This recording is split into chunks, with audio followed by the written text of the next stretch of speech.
But yeah, so again, as I told you in the before the race block, I was running first leg of the team, which means I started them off, and we got on the starting line and went.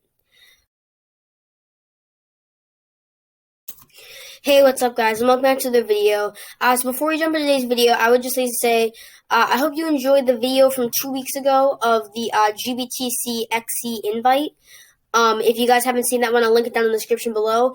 But in that video, we talked about how that was my first meet of the season, and we discussed before, during, and after the race feelings and thoughts and everything. I told you guys how I felt, and we just went over and discussed it all. Yeah. One more thing I want to tell you guys. I apologize for not posting for you guys in the past 2 weeks. I have been really busy and not had much time to post, but I had two previous meets this weekend, both of which will be coming out this week for videos, and yeah, I'm glad to be posting for you guys again. Yeah, so with that said, let us jump right into today's video. So in today's video, as you guys saw from the thumbnail, we're going to be talking about the Cranston XC meet. So this meet was a different kind of meet. It was actually a team relay meet, so there was no individual prizes whatsoever. It was completely team-based, and there was a team of 5 for each one.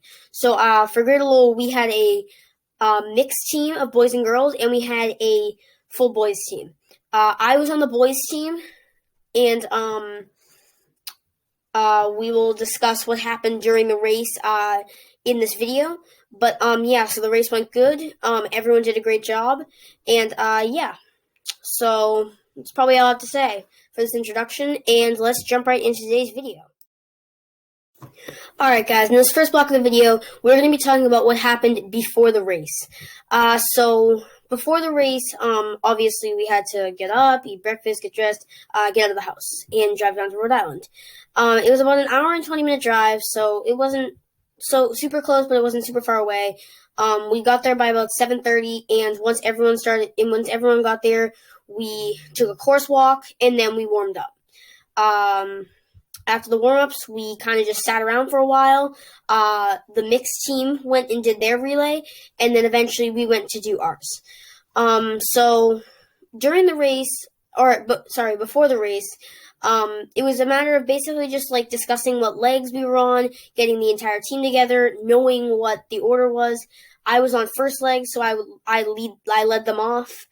But yeah, so just before we started, I had been a little bit nervous, just because my nerves during a race. I just get slightly nervous before every race. But yeah, so that was good. And once we were called, we headed out there. They gave us our baton, which was a piece of ribbon. We got on the starting line, and we went. Yeah, guys, so that's probably all I have to say for this before the race block of the video. And now let's jump into our second block of the video, the during the race. Alright guys, in the second block of the video, we're going to be talking about what happened during the race. So as I told you guys in the previous block, we were after the mixed team. I think we went off at like just before, I think like just before or right after 12 p.m. But yeah, so again, as I told you in the before the race block, I was running first leg of the team, which means I started them off, and we got on the starting line and went. So this, it was very competitive, probably for the first 150 meters. There was about 4 or 5 of us on the course together, just because we were all running the first legs for our teams. So, I just kind of stayed in the pack for the first 150 meters, and then, I got up in the lead and kind of just never looked back. So yeah, I got up in the lead, and I just continued running forward. You had to run 1 lap of a baseball field, and then you went into the woods, where you then ran up a hill, which that was really hard. Even though it wasn't that late in the race, it was very hard. But you came down that hill, and then you went up the grass and into the woods that was right next to it. Once I crossed over the street into the woods, it was very quiet from then on. I didn't really hear anyone behind me, so I knew I just had to keep pressing on to get there and just don't give up the lead that I had gained. Once I got out of the woods and I was supposed to go up the hill and turn at a sign, I had kept going. And about 30 to 50 meters on, the lady who was there to direct me told me to come back. So I turned around, and as I was turning around, I could see the kid coming out of the woods. I basically just ran as hard as I could to the exit of the woods, and I made it up that hill, went down the street, over a bridge, back onto the field, and then handed it off to my teammate for the next leg. But yeah, so the most shocking part of that was probably the place where I had to loop back.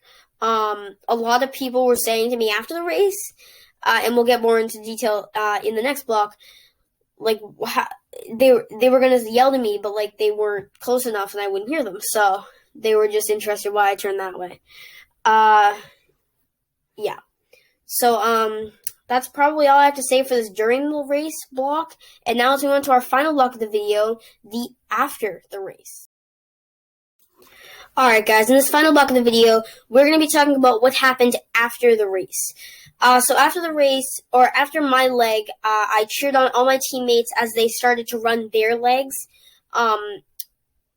because I handed off to my teammate Sean, and then Sean handed off to my teammate Cooper, and then Cooper handed off to my teammate Jonas, and then Jonas handed off to my teammate Sam, which then anchored us.